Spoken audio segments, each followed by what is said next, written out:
ETF index mutual funds నేర్చుకుని stock మార్కెట్లో రాణించాలనుకుంటున్నారా? వెంటనే ఈ నెంబర్కి కాల్ చేయండి.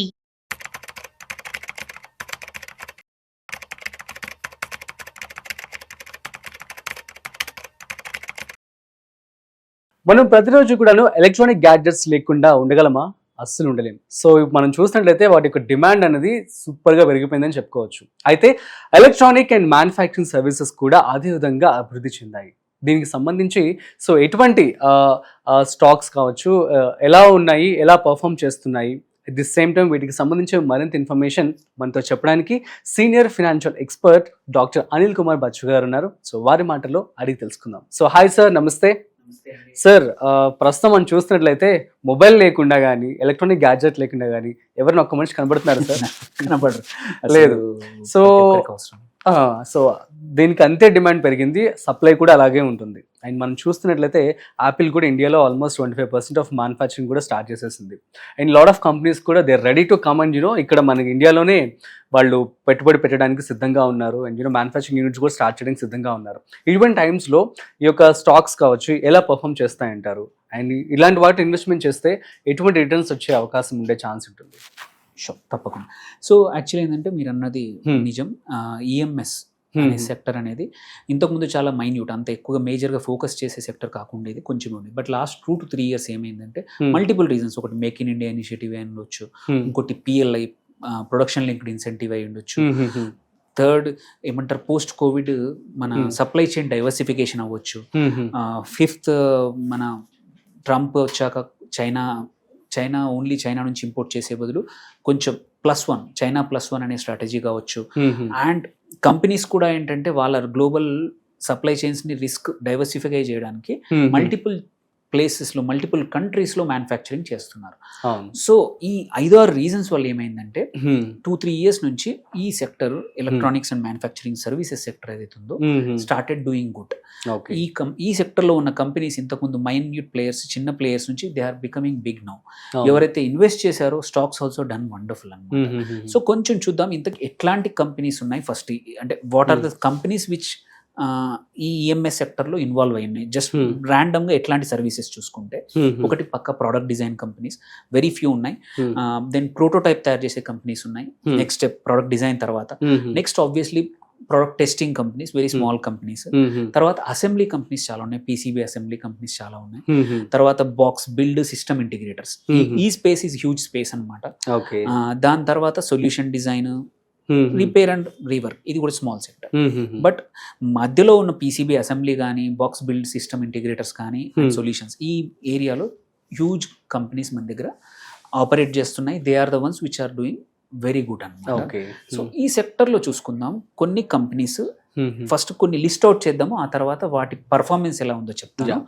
సో మనం ఇందులో లిస్ట్ అవుట్ చేసుకుంటే చాలా రెగ్యులర్గా లాస్ట్ 1.5 years నుంచి వింటున్న కంపెనీ కేఎన్ఎస్ టెక్నాలజీ. ఈ కేఎన్ఎస్ టెక్నాలజీ రిటర్న్స్ కూడా బాగా ఇచ్చింది. ఎస్, మార్కెట్ మొన్న డౌన్ అయినప్పుడు అది కూడా ఫాలో అయింది. బట్ కన్సిస్టెంట్లీ ఈఎంఎస్ అనేది వచ్చినప్పుడు సినానిమస్గా కేఎన్ఎస్ కూడా వస్తుందన్నమాట. దీంతో పాటు సైంట్ డిఎల్ఎం కానీ, మళ్ళీ ఎలక్ట్రోప్లాస్ట్ కానీ, పీజీ ఎలక్ట్రోప్లాస్ట్ అది కానీ, డిక్సన్ టెక్నాలజీస్, ఈ 5-6 స్టాక్స్ అనేటి ప్రతి ఒక్కరు డిస్కస్ చేస్తున్న ఈఎంఎస్ సెక్టర్లో ఉన్న స్టాక్స్.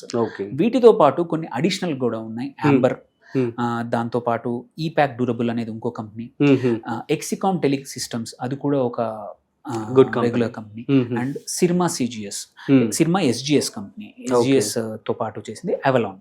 సో ఈ 9-10 కంపెనీస్ ఆర్ కీ ప్లేయర్స్ అన్నమాట ఇది ఈ ఈఎంఎస్ సెక్టర్లో, ఈ ఎలక్ట్రానిక్స్ మ్యానుఫ్యాక్చరింగ్ సర్వీసెస్ సొల్యూషన్స్లో. సో ఇక్కడ చూసుకుంటే ఎందుకు ఈ సెక్టర్ కీ అవ్వబోతోంది గోయింగ్ ఫార్వర్డ్ అంటే ఏంటంటే, కేఎన్ఎస్ చూసుకుంటే revenue quarter on quarter growth 49%, very wonderful growth. Year on year తీసుకున్న లాస్ట్ ఇయర్కి ఈ ఇయర్కి ఇయర్ ఆన్ ఇయర్ తీసుకుంటే 54% రెవెన్యూ గ్రోత్ కేఎన్ఎస్ ది. ఈవెన్ ఆపరేటింగ్ ప్రాఫిట్లో కూడా ఇయర్ ఆన్ ఇయర్లో 75% ప్రాఫిట్ గ్రోత్ ఉంది. సో ఈవెన్ ప్రాఫిట్ మార్జిన్ పెరిగింది. నెట్ ప్రాఫిట్ కూడా 43% year on year. So last year కన్నా 43% హైయర్ నెట్ ప్రాఫిట్ పెరిగింది. సో వండర్ఫుల్ రిజల్ట్స్ ఉన్నాయి. సో ఇఫ్ సంబడి థింగ్స్ ఏమంటారు, ఈ సెక్టర్ మీద నమ్మకం ఉన్న వాళ్ళు, ఎస్ ఇండియా నుంచి ఇంకా ఎక్స్పోర్ట్స్ మ్యానుఫ్యాక్చరింగ్ అవుతున్న వాళ్ళు, ఇది one good stock Kaynes. Though it has grown, ఇంకా స్టిల్ దెర్ ఇస్ ఎ మంచి స్కోప్ ఉన్న స్టాకే. దాంతోపాటు ఇంకొక నెక్స్ట్ స్టాక్ సిర్మా ఎస్జిఎస్ చూసుకున్నాం. ఇక్కడ కూడా 2 పారామీటర్స్ డిస్కస్ చేద్దాము. రెవెన్యూ ఇయర్ ఆన్ ఇయర్ తగ్గింది, బట్ ఆపరేటింగ్ ప్రాఫిట్ మాత్రం 48% ఇయర్ ఆన్ ఇయర్ పెరిగింది. And operating margin 600 basis point, 6% profit margin పెరిగింది. At the same time net profit 87% పెరిగింది year on year. Still good. Revenue year on year తగ్గిన, but net profit మాత్రం 87% year on year ఉంది. ఇంకొక wonderful results ఇచ్చిన company Avalon. Net profit 244%, okay, and operating profit కానీ revenue కూడా 58%. So these are all unrealistic numbers. అంటే ఎందుకంటే కొత్త సెక్టర్ కాబట్టి చాలా బాగా గ్రో అవుతుంది. దెన్ లెటస్ సి ఇంకా అంటే అంతే మంచి రిటర్న్స్ ఉన్న ఫైనాన్షియల్స్ వెరీ గుడ్ ఉన్న కంపెనీస్ ఇంకా ఒకటి ఏంటంటే డిక్సన్ ఆల్రెడీ చాలా మంచిగా పెరిగింది. ఇన్వెస్ట్ చేసిన వాళ్ళు చాలా వాల్యూ పొందారు, చాలా డబ్బులు వచ్చాయి. ఇంకా కూడా మీరు చూసుకుంటే Q4 FY25 చూసుకున్నా year on year 121%, quarter on quarter stable గా ఉన్నా -2 ఆర్ మొరలెస్ ఉన్నా, బట్ లాస్ట్ ఇయర్ తీసుకుంటే 121% రెవెన్యూస్ పెరిగాయి. నెట్ ప్రాఫిట్ 321% పెరిగింది. 303 టైమ్స్ పెరగడం అనేది వండర్ఫుల్.